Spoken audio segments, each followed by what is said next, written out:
नमस्कार विद्यार्थी मित्रो, प्रवीण अकॅडमीमध्ये आपल्या सर्वांचे मनपूर्वक स्वागत। मी आहे प्राध्यापक गणपत उघडे। विद्यार्थी मित्रो, स्पर्धा परीक्षेच्या संदर्भात तुम्हाला कोणतीही माहिती हवी असल्यास अथवा कोणत्याही प्रकारच्या शंका असल्यास तुम्ही आम्हाला या क्रमांकावरती संपर्क साधू शकता। विद्यार्थी मित्रो, आपल्या या मार्गदर्शन केंद्रामध्ये MPSC असेल, UPSC, ग्रुप बी, ग्रुप सी, बँकिंग अशा सर्वच प्रकारच्या स्पर्धा परीक्षांचं मार्गदर्शन केलं जातं।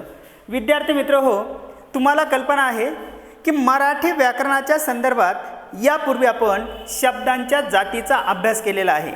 मग त्यामध्ये विकारी शब्द, अविकारी शब्द आपण पाहिले। त्यानंतर दुसरा आपण विचार केला विभक्ती, विभक्तीचे कारकार्थ, त्याच्यानंतर त्याचे उपपदार्थ। मग विभक्ती कशाला म्हणायचं, विभक्तीचे 6 कारकार्थ कोणते, त्याचे उपपदार्थ कोणते, हा अभ्यास केल्यानंतर मित्र हो, आज आपण या ठिकाणी नवीन घटक अभ्यासणार आहोत। ते आहे वाक्याचे प्रकार। आपला घटक कोणता आहे आजचा? वाक्याचे प्रकार।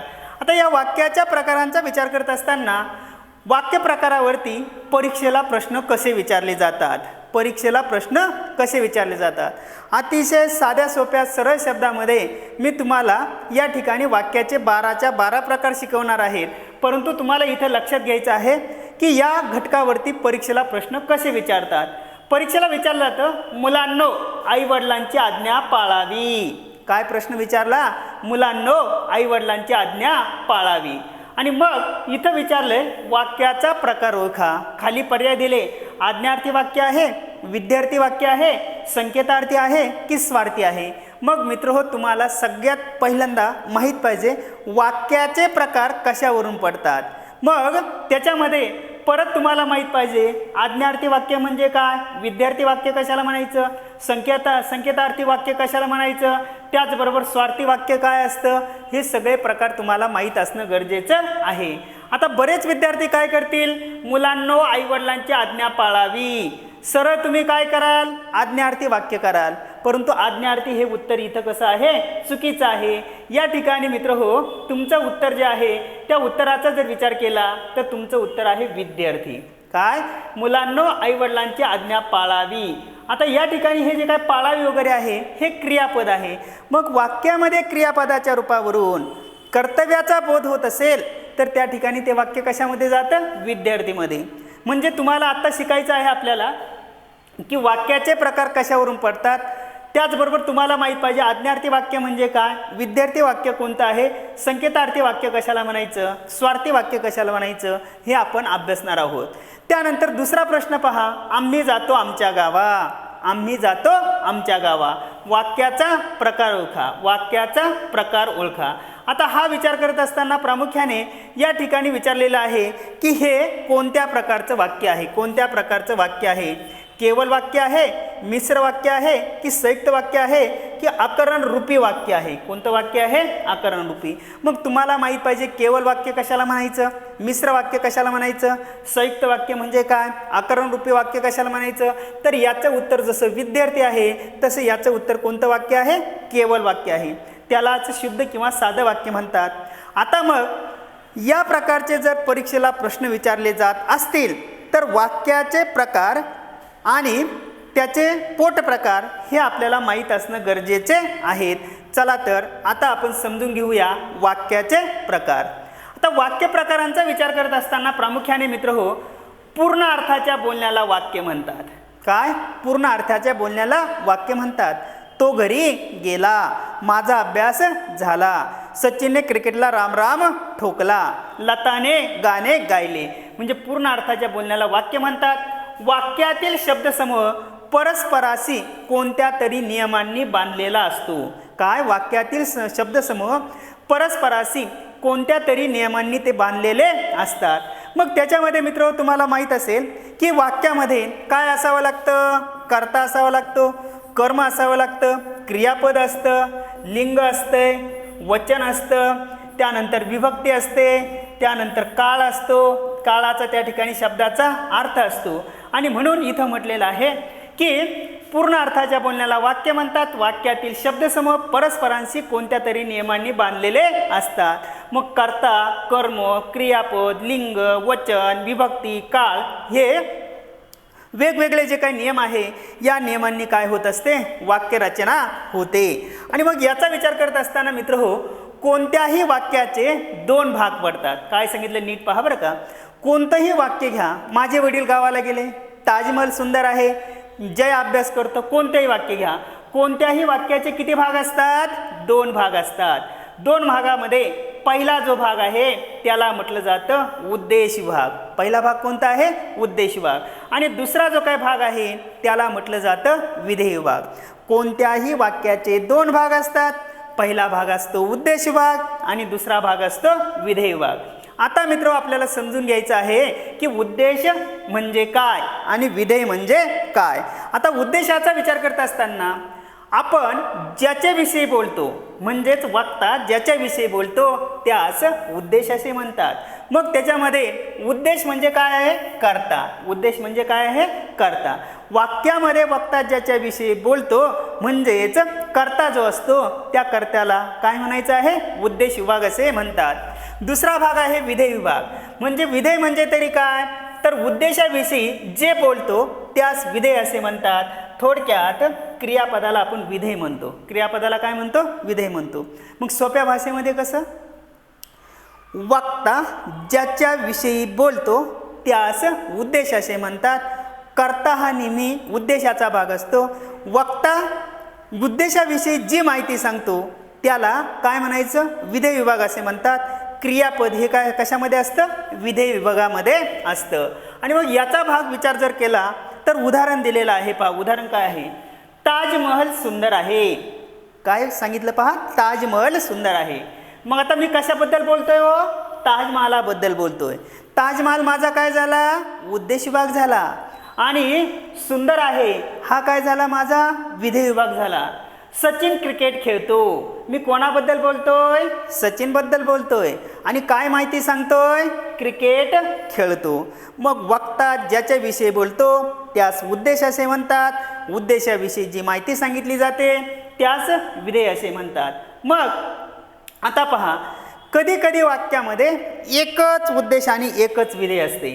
काय, कधी कधी वाक्यामध्ये एकच उद्देश आणि एकच विधेय असते. जसं मी जर म्हटलं माझे वडील गावाला गेले, मी कोणाबद्दल बोलतोय, वडिलांबद्दल. आणि काय म्हणतोय, गावाला गेले.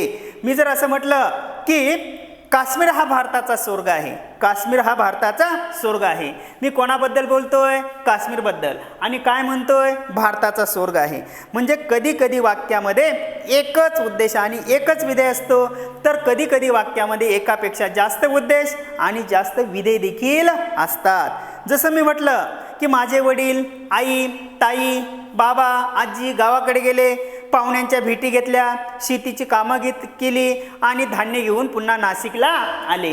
याचा अर्थ मी एकापेक्षा जास्त व्यक्तींबद्दल बोलतोय, त्यांचे उद्देश देखील काय आहे, जास्त आहेत. म्हणजे कधी कधी वाक्यामध्ये एकच उद्देश आणि एकच विधेय असते, तर कधी कधी वाक्यामध्ये एकापेक्षा जास्त उद्देश आणि जास्त विधेय देखील असतात. मग वाक्याचे मुख्य दोन प्रकार पडतात. मग दोन प्रकारामध्ये पहिला जो प्रकार आहे तो प्रकार आहे रचनामूलक वाक्य. काय आहे, रचनामूलक. वाक्याची रचना कशी असते, वाक्य रचनेवरून रचनामूलक हा पहिला प्रकार पडतात.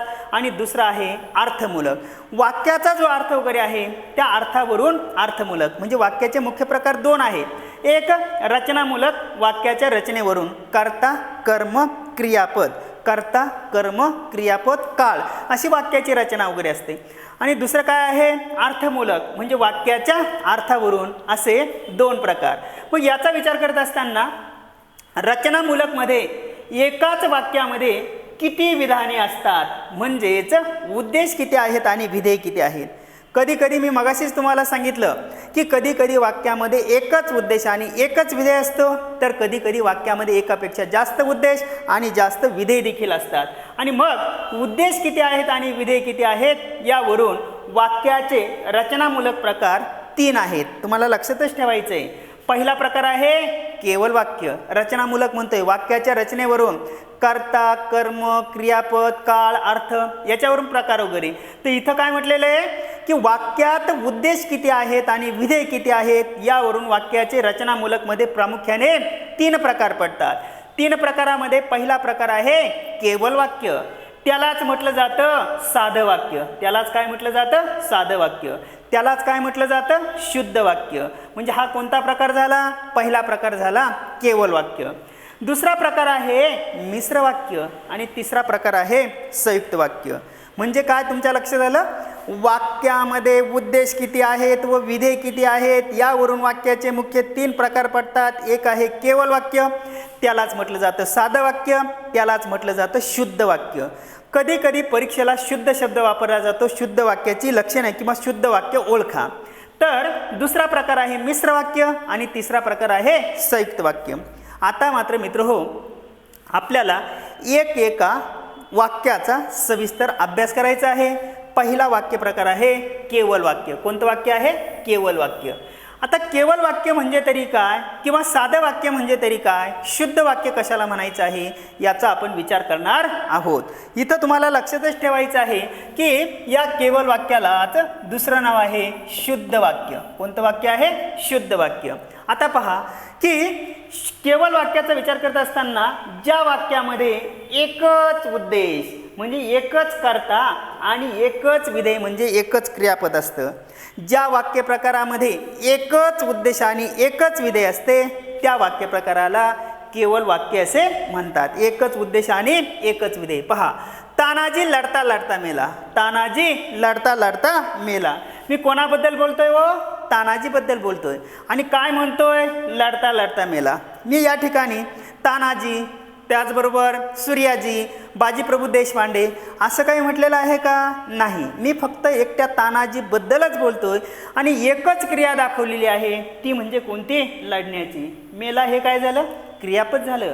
तानाजी हा काय झाला? वाक्यातला कर्ता झाला. दुसरं उदाहरण पहा, गरुड पक्ष्यांचा राजा आहे. गरुड पक्ष्यांचा राजा हे क्रियापद आहे. मी कोणाबद्दल बोलतोय? गरुडाबद्दल बोलतोय. आणि काय म्हणतोय? पक्ष्यांचा राजा आहे. माझी आई देवासारखी आहे. मी कोणाबद्दल बोलतोय? आईबद्दल बोलतोय. आणि काय म्हणतोय? देवासारखी आहे. आहे हे क्रियापद आहे. आज हवेत गारवा आहे. मी कशाबद्दल बोलतोय? हवेतील गारव्याबद्दल बोलतोय. आणि आहे हे क्रियापद झालं.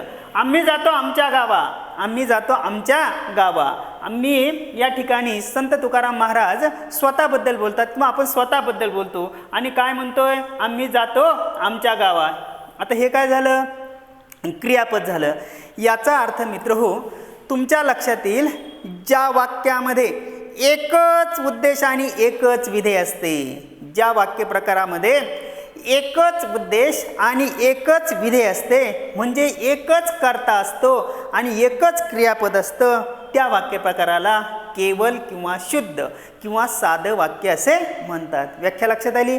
पुन्हा पुन्हा त्याचे जास्त फार द्विधा मनस्थिती होण्याचं काही कारण नाही. एकदम साधं सोपं सरळ शब्दामध्ये ज्या वाक्यामध्ये एकच उद्देश आणि एकच विधेय असते म्हणजे एकच कर्ता आणि एकच क्रियापद असते त्या प्रकाराला केवल वाक्य असे म्हणतात. त्यानंतर दुसरा जो काही मित्र प्रकार वगैरे आहे त्या दुसऱ्या प्रकाराला म्हटलं जातंय, दुसरा प्रकार आहे मिश्र वाक्याचा. पाहिलं केवल वाक्य, एकच उद्देश आणि एकच विधेय. दुसरा आहे मिश्र वाक्य. आता मिश्र म्हणजे तरी काय? तर एक प्रधान वाक्य व दुसरे गौण वाक्य. एक प्रधान वाक्य व दुसरे गौण वाक्य. जे, ते, जर, तर, जरी, तरी, जेव्हा, तेव्हा, की यासारख्या गौणत्व सूचक उभय अन्वयी अव्ययांनी जोडली जात असेल तर त्या वाक्य प्रकाराला मिश्र वाक्य असे म्हणतात. परत एकदा पहा, एक प्रधान वाक्य आणि एक गौण वाक्य. तुमच्या भाषेमध्ये 2 वाक्य जरी म्हटलं तरी चालेल. काय सांगितलं मी? एक प्रधान वाक्य व दुसरे गौण वाक्य. जे, ते, जर, तर, जरी, तरी, जेव्हा, तेव्हा, की यासारख्या गौणत्व सूचक उभय अन्वयी अव्ययांनी जोडली जात असेल तर त्या वाक्य प्रकाराला मिश्र वाक्य असे म्हणतात. आता प्रधान म्हणजे तरी काय? जे वाक्य अर्थाच्या दृष्टीने स्वतंत्र असते, अर्थाच्या दृष्टीने स्वतंत्र असते त्या वाक्याला काय म्हणायचं? प्रधान वाक्य म्हणतात. आणि मुख्य वाक्यावर अवलंबून असणाऱ्या वाक्याला काय म्हटलं जातं?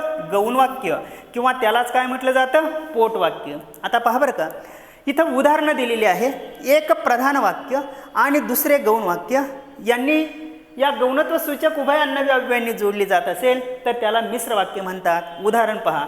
दिव्यत्वाची जेथे प्रचिती तेथे कर माझे जुळती. दिव्यत्वाची जेथ तेथे, दिव्यत्वाची जेथे प्रचिती तेथे कर माझे जुळती. आता जेथे तेथे हे काय केलंय, या उभय अन्नव्य अव्ययांनी हे वाक्य काय केलं आपण जोडलेलं आहे. जर अभ्यास करशील तर आपण, जर अभ्यास केला तर आपण पास होऊ. केव्हा पास होऊ, जर अभ्यास केला तर. जर तरने वाक्य जोडलेलं आहे. इथं तिसरं वाक्य पहा. जेव्हा आकाशात ढग जमतात तेव्हा मोर नाचू लागतात. मोर केव्हा नाचू लागतील, जेव्हा आकाशात ढग जमतात तेव्हा मोर नाचू लागतात. म्हणजे हे कोणतं वाक्य आहे, प्रधान वाक्य आहे. हे वाक्य कोणतं आहे, गौण वाक्य आहे. जे चकाकते ते सर्व सोने नसते. ते सर्व सोने नसते कशाने जोडलेलं आहे, जेतेने. ते सोने नसते हे काय आहे, प्रधान वाक्य आहे. आणि हे कोणतं वाक्य आहे, गौण वाक्य आहे. जेव्हा गाडी सुटली तेव्हा आईने डोळे पुसले. केव्हा डोळे पुसले, जेव्हा गाडी सुटली तेव्हा आईने डोळे पुसले. थोडक्यात मला काय सांगायचं आहे माहिती आहे का, की दोन, एक प्रधान वाक्य व दुसरे गौण वाक्य हे जेथे तेथे, जर तर, जेव्हा तेव्हा, जे ते यासारख्या गौणत्व सूचक उभय अन्नव्य अव्ययांनी जोडली जात असेल तर त्या वाक्याला काय म्हणायचं आहे, मिश्र वाक्य असे म्हणतात. आणि प्रधान म्हणजे अर्थाच्या दृष्टीने स्वतंत्र असलेले वाक्य. आता हे कर माझे जुळती, हे दिव्यत्वाची जेथे प्रचिती तेथे कर माझे जुळती. कर केव्हा जुळतात, दिव्यत्वाची प्रचिती असतील तरच. मोर केव्हा नाचू लागतात, जर आकाशामध्ये जेव्हा ढग जमतात तेव्हाच मोर नाचू लागतात. अशा पद्धतीने मित्र हो, केवळ वाक्याची आपण व्याख्या पाहिली. आता मिश्र वाक्याची आपण काय सांगितलं, एक प्रधान वाक्य व दुसरे गौण वाक्य हे जे ते, जर तर, जसे तसे, जेथे तेथे, त्याचबरोबर जेव्हा तेव्हा, की यासारख्या गौणत्व सूचक उभय अन्नव्य अव्ययांनी जोडली जात असेल त्या वाक्य प्रकाराला मिश्र वाक्य असे म्हणतात. ही सर्व काय आहे, मिश्र वाक्य आहे. याच्यामध्ये एक प्रधान वाक्य आहे आणि दुसरं गौण वाक्य आहे. गुरुजी म्हणाले पृथ्वी गोल आहे. गुरुजी म्हणाले की पृथ्वी गोल आहे. गुरुजी म्हणाले की पृथ्वी गोल आहे. आता की हे काय झालं, उभय अन्नव्य अव्यय झालं. परंतु गुरुजी म्हणाले, हे पहा, गुरुजी, गुरुजी म्हणाले, गुरुजी म्हणाले. आता गुरुजी म्हणाले या ठिकाणी वाक्य पूर्ण झालंय. म्हणाले हे क्रियापद आहे, हे प्रधान वाक्य आहे. आणि पृथ्वी गोल आहे हे कसं आहे, गौण वाक्य आहे. म्हणजे एक प्रधान वाक्य आणि दुसरं गौण वाक्य या उभय अन्नव्य अव्ययांनी जोडलं जातं, त्याला म्हटलं जातं मिश्र वाक्य. त्यानंतर पुढचा जो काही तिसरा प्रकार आहे त्या तिसऱ्या प्रकाराला म्हटलं जातं संयुक्त वाक्य. आता संयुक्त म्हणजे काय, एकत्र. दोन केवळ वाक्य प्रधान बोधक उभय अन्नव्य अव्ययांनी जोडली असता एकच जोड वाक्य तयार होते, त्या वाक्याला संयुक्त वाक्य असे म्हणतात.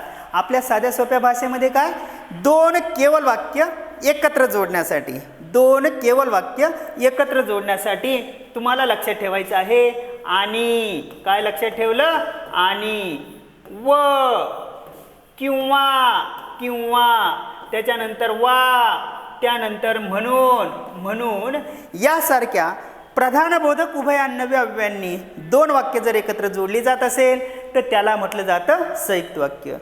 दोन केवळ वाक्य एकत्र जोडण्यासाठी आणि, व, किंवा, वा, अथवा, म्हणून, म्हणजे, कारण, सबब, शिवाय, काकी यासारख्या गौणत्व सूचक यासारख्या प्रधान बोधक, गौणत्व नाही, गौणत्व मिश्रमध्ये, परंतु यासारख्या प्रधान बोधक उभय अन्नव्य अव्ययांनी दोन वाक्य एकत्र जोडली जात असेल तर त्या वाक्य प्रकाराला संयुक्त वाक्य असे म्हणतात. पहा, वाटेत वाहतुकीची कोंडी झाली म्हणून मी कार्यालयात वेळेवर पोहोचू शकलो नाही. वाहतुकीची कोंडी झाली एक केवळ वाक्य आहे. कार्यालयात वेळेवर पोहोचू शकलो नाही दुसरं वाक्य आहे. पण कशाने जोडलेलं आहे, म्हणून. हे प्रधान बोधक उभय अन्नव्य अव्यय आहे. मी गावाला गेलो व ताईला घेऊन आलो. गावाला गेलो एक वाक्य झालं, ताईला घेऊन आलो दुसरं वाक्य झालं. हे एक केवळ वाक्य आहे, हे दुसरं केवळ वाक्य, हे पहिलं केवळ वाक्य, हे दुसरं केवळ वाक्य. कशाने जोडलं, वने. लोक आपली स्तुती करोत किंवा निंदा करोत. लोक आपली स्तुती करोत किंवा निंदा करोत. स्तुती करोत एक वाक्य, निंदा करोत दुसरं वाक्य आहे. कशाने जोडलं, किंवाने. भेटीची खूप इच्छा आहे पण लॉकडाऊन असल्यामुळे भेटता येत नाही. लॉकडाऊन, भेटीची खूप इच्छा आहे, पहिलं वाक्य झालं. लॉकडाऊन असल्यामुळे भेटता येत नाही, दुसरं वाक्य झालं. राणीसाहेबांनी त्याला ओवाळलं आणि प्रसादाचं ताट पुढे केलं. हे वाक्य परीक्षेला बऱ्याच वेळा विचारलेलं आहे. राणीसाहेबांनी त्याला ओवाळलं आणि प्रसादाचं ताट पुढे केलं. याचा अर्थ मित्र हो, व किंवा पण आणि हे काय आहेत? प्रधान बोधक उभयान्वयी अव्यय आहे. मग तुम्ही लक्षात काय ठेवायचं? दोन केवळ वाक्य एकत्र जोडण्यासाठी आणि व किंवा वा म्हणून यासारख्या प्रधानबोधक उभयान्वयी अव्ययांचा वापर होत असेल तर त्याला म्हटलं जातं, काय म्हटलं जातं? संयुक्त वाक्य. हे मित्र हो तुम्हाला लक्षात ठेवावं लागेल. आता तुम्हाला लक्षात आलं, पहिला प्रकार आपण पाहिला तो म्हणजे केवळ वाक्य. ज्या वाक्यामध्ये एकच उद्देश आणि एकच विधेय असते त्या वाक्य प्रकाराला केवळ वाक्य असे म्हणतात. एकच कर्ता आणि एकच क्रियापद केवळ वाक्य. दुसरं आपण पाहिलं की एक प्रधान वाक्य आणि दुसरे गौण वाक्य हे गौणत्व सूचक उभयान्वयी अव्ययांनी जोडले जात असेल, म्हणजे जे ते जर तर जसे तसे जेथे ते जेव्हा तेव्हा, तर मिश्र वाक्य. आणि दोन केवळ वाक्य एकत्र जोडण्यासाठी आणि व किंवा अथवा वा यांचा वापर होत असेल तर त्याला म्हटलं जातं संयुक्त वाक्य. आणि कशावरून प्रकार पडतात? वाक्यात उद्देश किती आहेत आणि विधेय किती आहेत यावरून त्याचे प्रकार पडतात. चला तर आता रचनामूलक पाहिल्यानंतर दुसरा प्रकार आपण अभ्यासतोय, अर्थमूलक वाक्य प्रकार. काय अभ्यासतोय आपण? अर्थमूलक वाक्य प्रकार. आता याचा विचार करत असताना क्रियापदाच्या अर्थावरून वाक्याचे प्रकार, क्रियापदाच्या अर्थावरून म्हणतोय बरं का. आता अर्थावरून विचार करत असताना आज्ञार्थी, त्यानंतर विद्यार्थी, संकेतार्थी आणि स्वार्थी. आज्ञार्थी, विद्यार्थी, संकेतार्थी. आता याचा जर विचार वगैरे केला, आज्ञार्थी क्रियापद असा शब्द आहे. आज्ञार्थी, आज्ञार्थी, अद्यार्थी नाही तर आज्ञार्थी शब्द आहे, आज्ञार्थी. आता याचा विचार करत असताना प्रामुख्याने मग आपल्याला आता समजून घ्यायचं आहे अर्थमूलक वाक्याचे प्रकार. त्याच्यामध्ये आज्ञार्थी वाक्य, विद्यार्थी, संकेतार्थी आणि स्वार्थी. चला तर आपण एक एक भाग आता या ठिकाणी समजून घेऊया. पहिल्यांदा पहिला प्रकार आहे काय? अर्थमूलक वाक्यामध्ये आज्ञार्थी वाक्य. आता आज्ञार्थी म्हणजे पहा, वाक्यातील क्रियापदाच्या रूपावरून, वाक्यातील क्रियापदाच्या रूपावरून आज्ञा, प्रार्थना, विनंती किंवा आशीर्वाद, त्याचबरोबर सौम्य, हुकूम, सल्ला, अनुमोदन इत्यादी अर्थाचा बोध होत असेल तर त्या वाक्य प्रकाराला आज्ञार्थी वाक्य असे म्हणतात. परत एकदा पहा मी काय सांगतो ते. वाक्यामध्ये क्रियापदाच्या रूपावरून आज्ञा, प्रार्थना, विनंती, उपदेश याचा बोध होत असेल तर त्या वाक्य प्रकाराला आज्ञार्थी वाक्य असे म्हणतात. पहा, मुलांनो चांगला अभ्यास करा, मुलांनो चांगला अभ्यास करा. आता करा हे काय झालं या ठिकाणी? क्रियापद झालं. मुलांनो चांगला अभ्यास करा ही काय झाली वाक्यामध्ये? आज्ञा झाली. हे परमेश्वरा सर्वांचं भलं कर, भलं कर ही काय झाली? प्रार्थना झाली. खूप शिका, खूप मोठे व्हा हा काय झाला? आशीर्वाद झाला. आधी रांगोळी काढ पाहू, सौम्य हुकूम झाला. ती खिडकी लाव पाहू, सौम्य हुकूम झाला. तुझ्या सहवासात तरी आनंद मिळू दे, तुझ्या सहवासात तरी आनंद मिळू दे ही काय झाली? विनंती वगैरे झाली. परत एकदा आता नीट लक्षात ठेवा, आज्ञार्थी वाक्य वाक्यामध्ये क्रियापदाच्या रूपावरून, वाक्यामध्ये क्रियापदाच्या रूपावरून आज्ञा, प्रार्थना, विनंती, आशीर्वाद, सौम्य हुकूम, सल्ला, अनुमोदन याचा बोध होत असेल तर, याचा बोध होत असेल तर त्या वाक्य प्रकारास आज्ञार्थी वाक्य असे म्हणतात. मग जरा इकडे पेरू खा, तिकडे जा, चहा पी, बस, उठ, करा, मारा, धरा, पळा, बसा, उठा यासारखे जे काही क्रियापद वगैरे आहे ही सर्व क्रियापदं कशामध्ये येत असतात मित्र? हो, आज्ञार्थी वाक्यामध्ये येतात. मग तुमच्या लक्षात ठेवण्यासाठी साधं एक गोष्ट लक्षात ठेवा की शक्यतो मी शब्द वापरला आहे, क्रियापद ही एक अक्षरी किंवा दोन अक्षरी असतात. जसं मी म्हटलं करा, धरा, मारा, बसा, उठा, पळा, चला, रहा, खा, घे, पी, मर ह्यासारखी जी काही क्रियापदं आहे ही क्रियापदं प्रामुख्याने कशामध्ये येत असतात? आज्ञार्थी वाक्यामध्ये येत असतात. दुसरा जो काही प्रकार आहे त्या दुसऱ्या प्रकाराला म्हटलं जातं विद्यार्थी वाक्य. काय आहे? विद्यार्थी. आता विधी म्हणजे काय? तर विधी म्हणजे कर्तव्य. पाहून घ्या, विधी म्हणजे कर्तव्य. कर्तव्य वाक्यामध्ये क्रियापदाच्या रूपावरून, वाक्यामध्ये क्रियापदाच्या रूपावरून विधी म्हणजे कर्तव्य, त्याचबरोबर शक्यता, योग्यता, इच्छा, तर्क, नीतिनियम याचा बोध होत असेल तर त्या वाक्यप्रकाराला, याचा बोध होत असेल तर त्या वाक्यप्रकाराला काय म्हणायचं? विद्यार्थी वाक्य असे म्हणतात.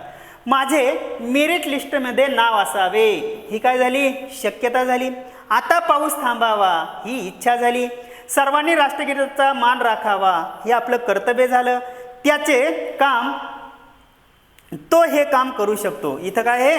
तो. आपण जर असं म्हटलं की तो हे काम करू शकतो, त्याची ती काय आहे? योग्यता आहे. आणि म्हणून मित्र, मी तुम्हाला सांगितलं वाक्यामध्ये क्रियापदाच्या रूपावरून, वाक्यामध्ये क्रियापदाच्या रूपावरून कर्तव्य, शक्यता, योग्यता, इच्छा, तर्क, नीतिनियम याचा बोध होत असेल तर त्या वाक्यप्रकाराला विद्यार्थी वाक्य असे म्हणतात.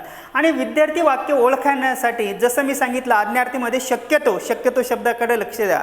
शक्यतो क्रियापद एकाक्षरी किंवा दोन अक्षरी असते, तर या ठिकाणी शक्यतो क्रियापद तीनाक्षरी असते. जसे धरावे, करावे, चालावे, बसावे, उठावे या शब्दावरून काय होत असतं? मिळावेत, म्हणजे तीन अक्षरी किंवा चार अक्षरी क्रियापद असतात. हे तुम्हाला या ठिकाणी लक्षात ठेवावं लागेल.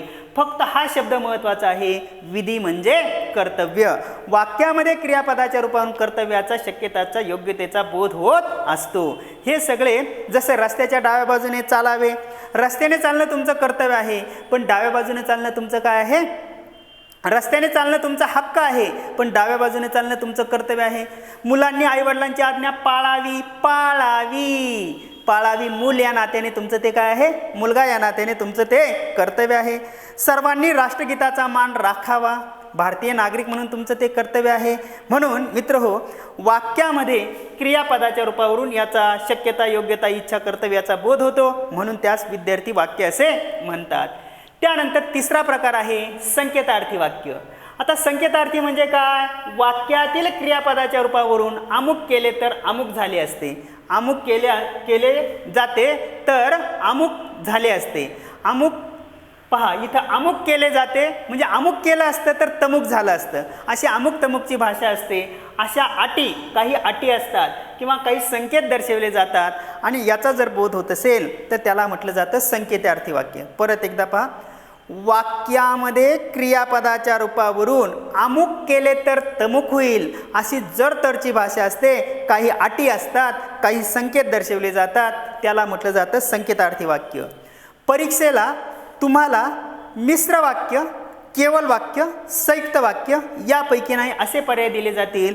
आणि संकेतार्थी वाक्य आणि मिश्र वाक्य सारखेच असतात, सारखेच असतात. तिथं देखील हीच भाषा असते जर तरची, परंतु त्या ठिकाणी परीक्षेला एकतर असंच विचारलं जाईल, जर पाऊस पडला तर पिके चांगली येतील. तो मी जर असं म्हटलं की पाच झालो की पेढे वाटील, केव्हा पेढे वाटील? जर पाच झाला तर पेढे वाटील. अशी जर वाक्य परीक्षेला दिली तर तुम्हाला विचार जाईल की वाक्याचा प्रकार ओळखा, आज्ञार्थी, विद्यार्थी, संकेतार्थी यापैकी नाही. जर तसं नसेल तर केवल, मिश्र, संयुक्त यापैकी नाही. पहा, जर त्याने अभ्यासात सातत्य ठेवले, सातत्य, जर त्याने अभ्यासात सातत्य ठेवले असते तर यश मिळाले असते. म्हणजे इथं कोणती भाषा आहे? जर तरची. जर त्याने अभ्यासात सातत्य ठेवले असते तर तो चांगल्या मार्काने पास झाला असता. जर त्याने अभ्यासात सातत्य ठेवले असते, ते यश मिळाले असते, तर यश मिळाले असते. पुढे पहा, तू लवकर घरी आला तर आपण बागेमध्ये जाऊ. कधी कधी दोन्ही शब्द वापरतीलच असं नाही. जर तू लवकर घरी आलात तर आपण बागेत जाऊ. पाहुणे वेळेवर आले तर कार्यक्रम वेळेवर सुरू होईल. म्हणजे जर पाहुणे वेळेवर आले तर कार्यक्रम वेळेवर सुरू होईल. जर तू या पुस्तकाचे मला 200 रुपये देशील तरच हे तुला पुस्तक दिले जाईल. ज्या अर्थी ढगांचा कडकडाट, विजेंचा कडकडाट होतोय, आकाशात ढग दाटून आलेले आहेत, त्या अर्थी दुपारी 4 वाजता पाऊस येण्याचे संकेत आहेत. अशा पद्धतीने हा जो काही प्रकार आहे या प्रकाराला म्हटलं जातं संकेतार्थी वाक्य. आणि शेवटचा प्रकार आहे चौथा, अर्थमूलकमध्ये स्वार्थी वाक्य. वाक्यामध्ये क्रियापदाच्या रूपावरून फक्त कशाचा बोध होतो मित्र? काळाचा बोध होतो. पहा, मी येतो त्याची भाषा, खातो, जातो, पितो, बसतो, उठतो, वर्तमान काळ आहे. कोणता काळ आहे हा? वर्तमान काळ आहे. ती घरी गेली, लाली लिलोची भाषा, ला ली लेलो. तर हा कोणता काळ आहे गेलीवरून? भूतकाळ आहे, भूतकाळ. पाहुणे येणार आहेत, येणार हा कोणता काळ आहे? भविष्यकाळ आहे. सचिनने क्रिकेटला राम राम ठोकला, क्रिया वाक्यामध्ये घडून गेली. म्हणजे